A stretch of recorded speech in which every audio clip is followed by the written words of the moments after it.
Ny biby fiompy indray ny lohahevitrintsika amin'ity herinandro ity.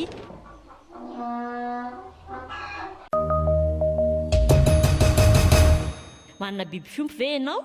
Inona avy? Manana tokoa tompy sokatra maromaro tsy hoe maro maka moa izany fa anankiroa antony dia anankiroa anaty rano dia tonga anaty aquarium dia araka ny hitanao ireo alika maromaro 7.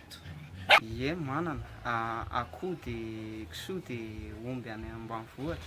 Akoho fotsiny? Akoho saka. Akoho dia saka. Ie. Manana ka. Zao nananakaty. Ie manana biby fotsy akoho dia vorotsiloza. Ie manana akoho. Biby fiompy angamba manana fa vizy kely fa akoho ihany eo. Ilay akoho lampiady ireny dia akoho ino ry zany akoho mba hoe mba ho pompiana kely ao an-tanàna. Vita vaksiny ve? Vita régulièrement tokoa vaksiny alika satria tsy na misy olona mivezivezy ato dia amin'izay raha sanatria manaikitra an'ilay olona izy dia voaro ako na vis-à-vis an'ilay olona na vis-à-vis amin'ny arian'ny izay mety hitoriana izany fantatro.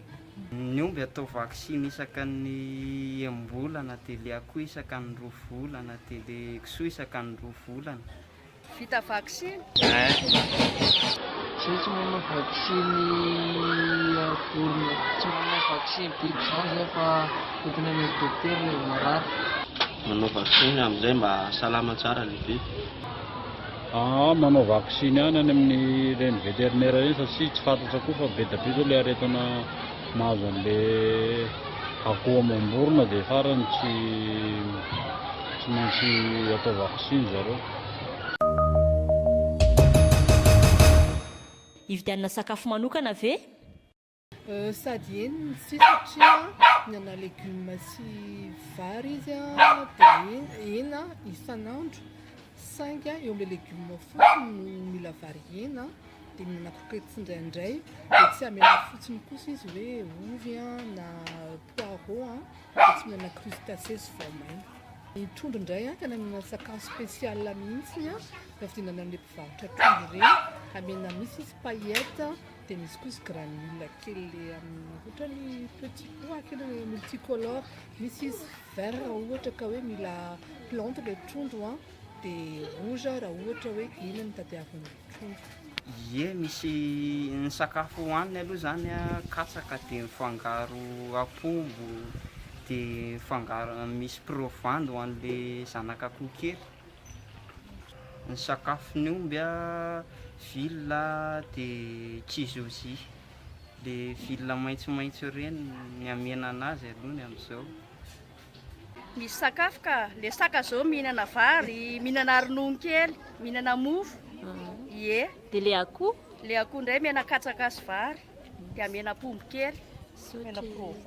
Mihinana provandy izy, ohatran'ny olona ihany izany dia mba misotro rano. Ie. Mety?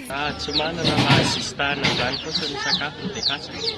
Sakafo amena anazy zao isan-karazany vary dia anan-drano dia katsaka. Katsaka dia anan-drano. Sakafo manokana angamba tsy dia hoe misy hoe sakafo manokana fa sista hoe katsaka dia vary fotsiny dia hohaniny mandeha teo sady zareo koa nge indraindray tsy dia atao ohatrany fa ny hariva ihany izy ny ampidirina fa mitaditady ny sakafo eny amin'ny tokotany eny.